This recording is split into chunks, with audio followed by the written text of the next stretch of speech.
Hello dear students, तुमचं melody tuition क्लासच्या या यूट्यूब प्लॅटफॉर्मवर स्वागत आहे.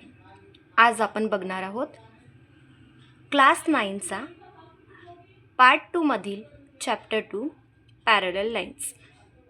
पॅरलल लाईन्समध्ये आपण बघणार आहोत आज interior angle, exterior angle, interior alternate angle, exterior alternate angle, vertically opposite angle, corresponding angle, interior angle property.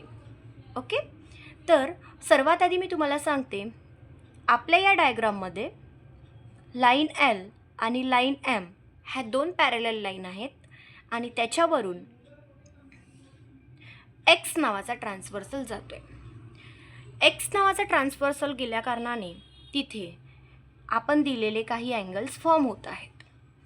मग आपण सर्वात आधी इंटेरियर अँगल पाहणार आहोत. इंटेरियर अँगलसाठी मी तुम्हाला दाखवते आहे बाजूला. बघा तुम्ही, इंटेरियर अँगलमध्ये एल आणि एमच्या आतमध्ये ट्रान्सव्हर्सलने तयार केलेले काही अँगल दिसत आहेत. तसंच आपल्या या डायग्राममध्ये बघा, जर आपण पाहिलं लाईन एल आणि लाईन एममध्ये angle D, angle C, angle E आणि अँगल एफ हे इंटेरियर अँगल फॉर्म होत आहेत. नंतर आपण पाहूया एक्सटेरियर अँगल. एक्सटेरियर अँगल म्हणजे बाह्य कोन, बाहेर तयार झालेले अँगल. लाईन एल आणि लाईन एमच्या बाहेर तयार झालेले कोन तुम्ही बघताय. या डायग्राममध्ये मी पिंक कलरच्या पेनाने इथे कलर करून दिलेला आहे तुम्हाला. लाईन एल आणि लाईन एमच्या बाहेरील भागात तयार झालेले कोन आहेत. जर आपण पाहिलं इथले अँगल आहेत angle A, angle B, angle H, angle G. Angle A, angle B, angle H, angle G. तुम्हाला इंटेरियर अँगल आणि एक्सटेरियर अँगल समजले असतीलच. नंतर आपण पाहत आहोत interior alternate angle. Interior alternate angle जर फॉर्म झाले तर इंटेरियर म्हणजे आतमध्ये झालेले आहे, अल्टरनेट म्हणजे ट्रान्सव्हर्सलच्या अपोजिटमध्ये झालेले आहेत. मी तुम्हाला दाखवते डायग्राममध्ये कशा प्रकारे आपण केलेले आहेत. तर इंटेरियर अल्टरनेट अँगल बघा. इंटेरियर अल्टरनेट जे अँगल असतात ते एकमेकांना इक्वल असतात. तुम्ही इथे पाहू शकता पिंक पेनाने केलेले इंटेरियर अँगल्स आहेत. दोन्ही ग्रीन आणि पिंक पेनाने मी करून दिलेले आहेत. हा जो अँगल आहे डी अँगल आणि एच अँगल, सी अँगल आणि ई अँगल, अँगल डी आणि अँगल एफ, अँगल डी आणि अँगल एफ हे एकमेकांना कॉन्ग्रुएंट असतील, म्हणजे एक समान असतील. त्यानंतर जर तुम्ही पाहिला तर अँगल सी, इथे पण तुम्हाला दिसत असेल ग्रीन पेनाने मी करून दिलेला आहे. अँगल सी हा अँगल ईला काय आहे तर कॉन्ग्रुएंट आहे. नंतर आपण पाहूयात एक्सटेरियर अल्टरनेट अँगल. एक्सटेरियर म्हणजे बाहेरील, अल्टरनेट म्हणजे ट्रान्सव्हर्सलने तयार केलेले बाहेरील कोन जे की ट्रान्सव्हर्सलच्या अपोजिट साईडला असतील. तुम्ही इथे पाहू शकता एल आणि एमच्या लाईनच्या बाहेर तयार झालेले कोन जे की इथे तुम्हाला दिसत असतील. डायग्राममध्ये आपण पाहू अँगल ए, अँगल जी.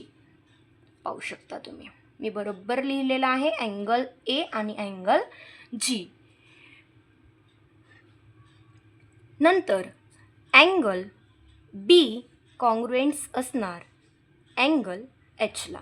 तुम्ही पाहू शकता अँगल बी कॉन्ग्रुएंट असणार अँगल एच.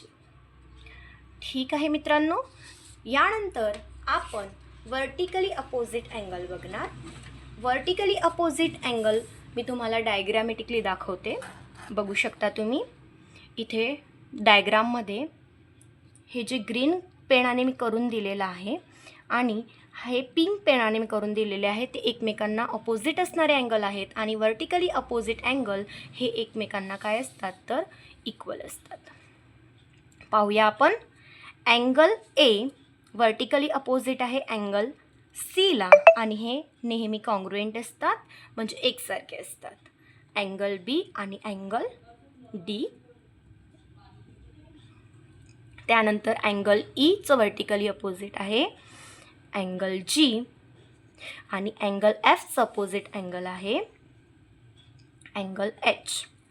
आणि व्हर्टिकली अपोजिट अँगल हे नेहमी कॉन्ग्रुएंट असतात असं मी तुम्हाला सांगितलेलंच आहे. नंतर आपण करस्पॉन्डिंग अँगल पाहूयात. करस्पॉन्डिंग अँगल म्हणजे हे लाईन एल आणि एमवर असतात. तसंच लाईन एलवरचं जर आपण एक्सटेरियर अँगल घेतलं, बघा तुम्ही इथे बघू शकता, एक्सटेरियर अँगल घेतलं, लाईन एलवरील एक्सटेरियर अँगल जर आपण घेत आहोत तर लाईन एमवरील आपल्याला इंटेरियर अँगल घ्यावा लागेल.